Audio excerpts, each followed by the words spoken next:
Okay, welcome back to Rosary Makers. We're going to talk about supplies today. So to make your knotted rosaries, we need beads first of all.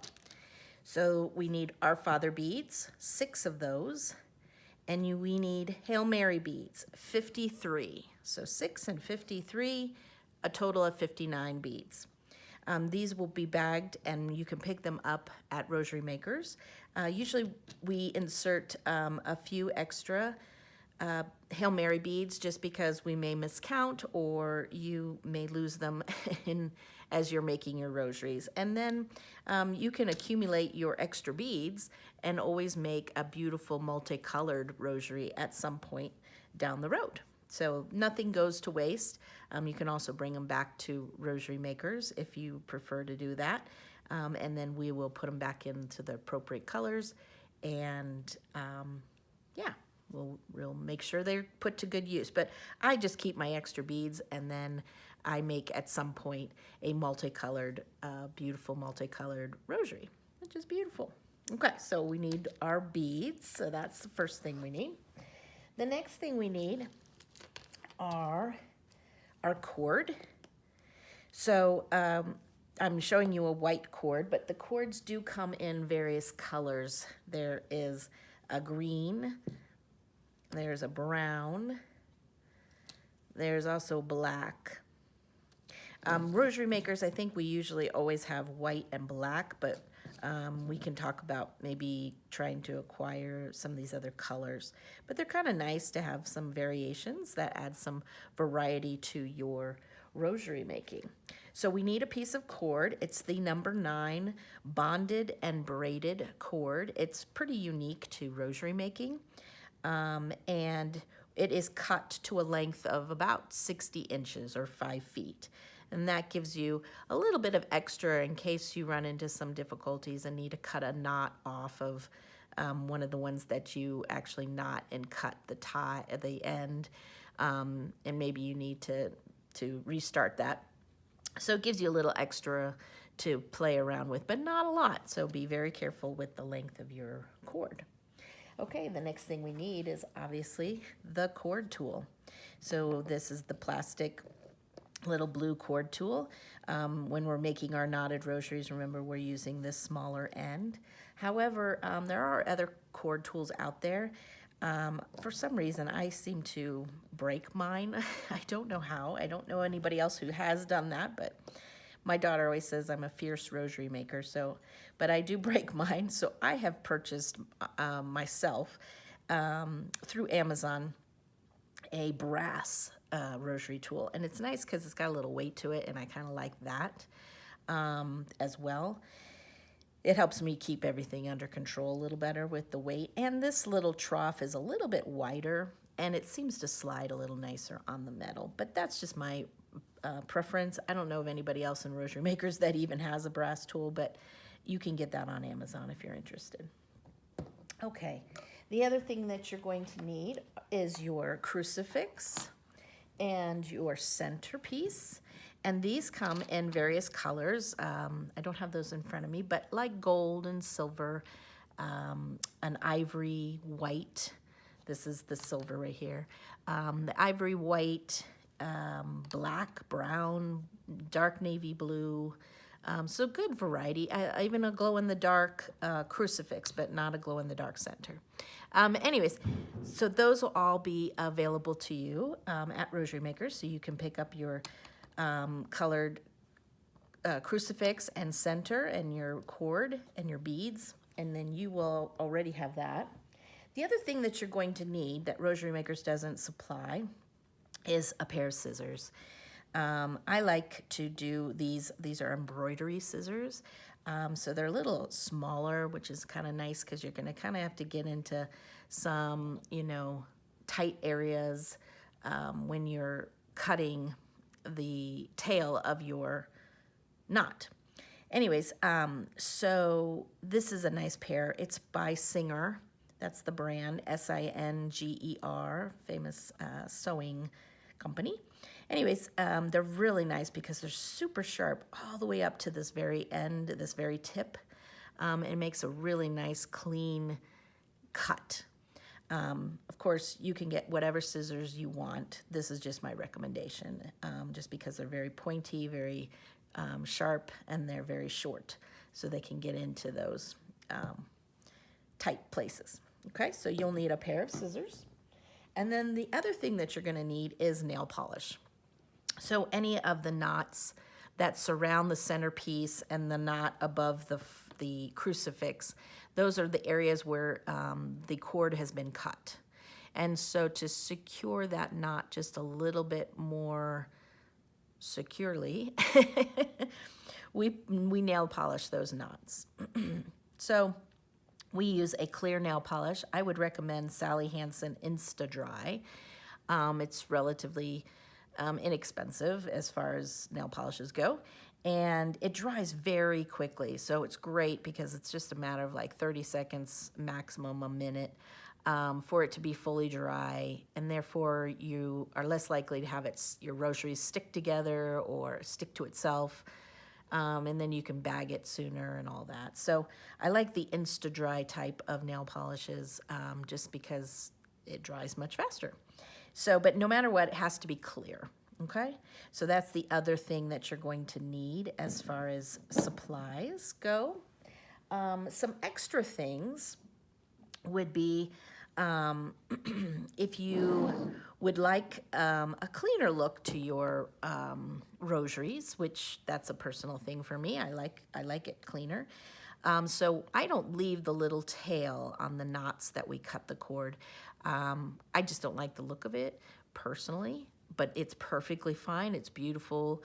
It's still doable. If that's the way you like your rosaries, then that's great. You can leave the little tail.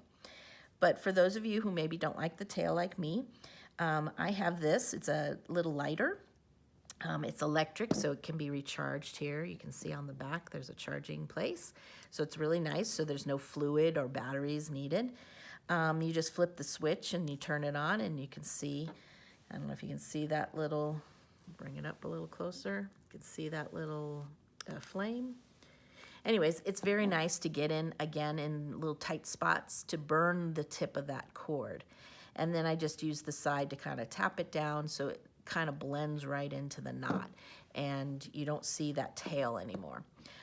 So I burn mine, and then I nail polish them. So they're all secure and tight and, yeah, looking pretty good.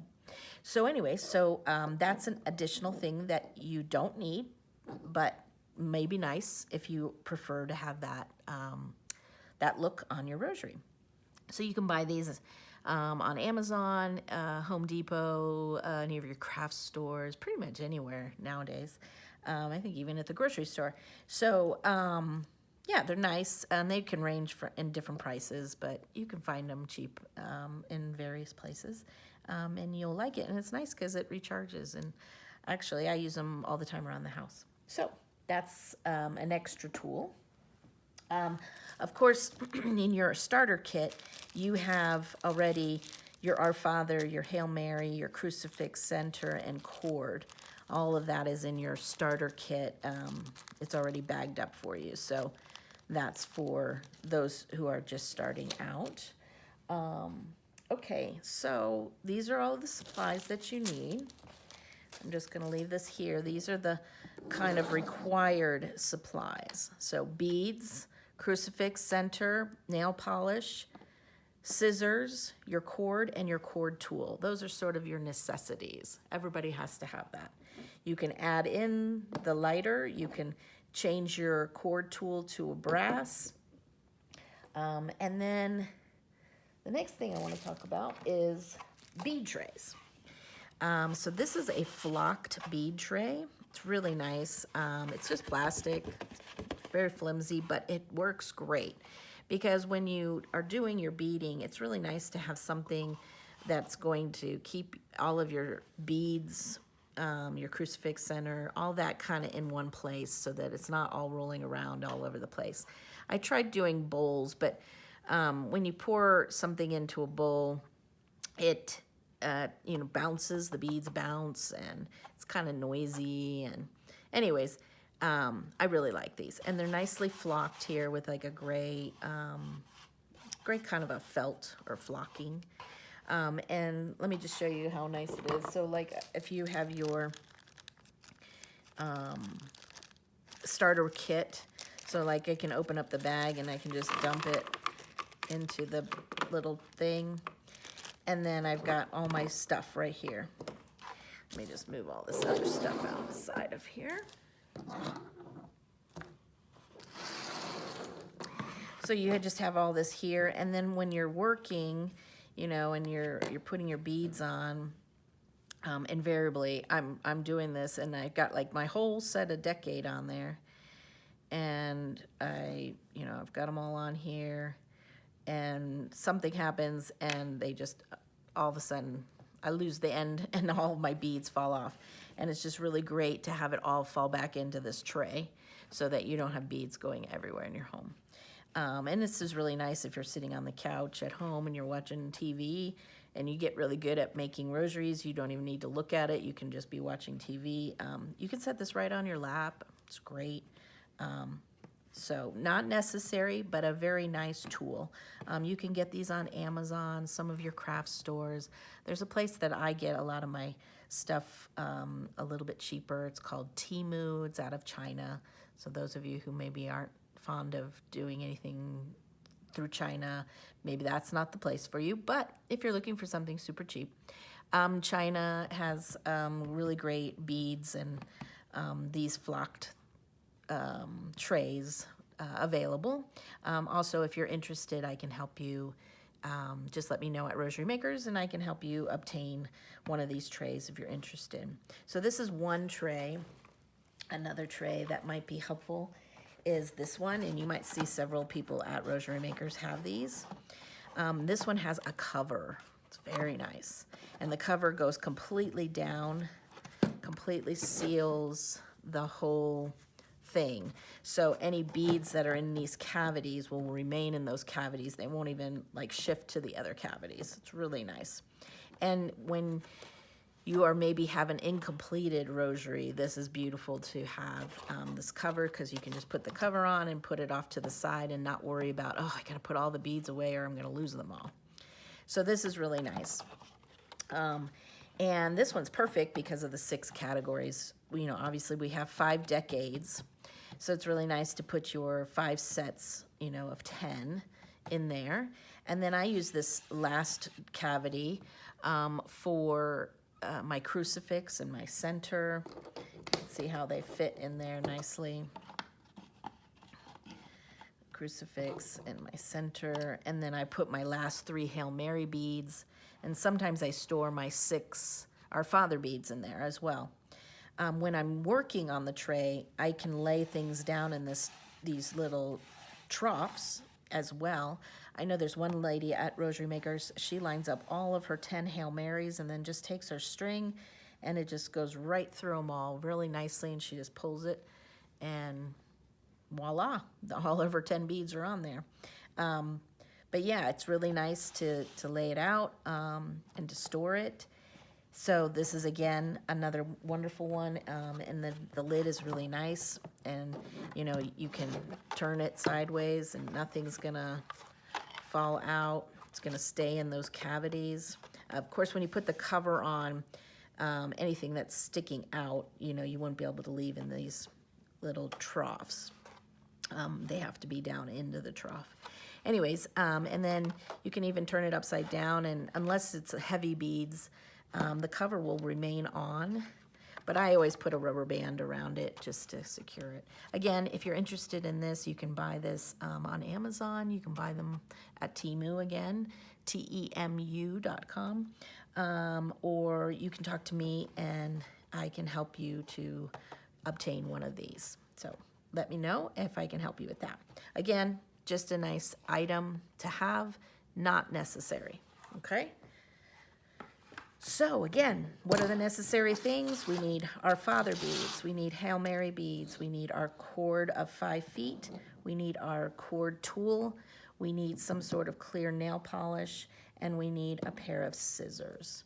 Those are the necessary tools that we need in order to make our rosaries. Again, a lighter is an extra piece, and then all the other things that you might want to add on, and what maybe works better for you, like a brass tool or the flocked rosary bead containers. So that's all we need, and you are set to go to make your rosaries. Happy rosary making. God bless.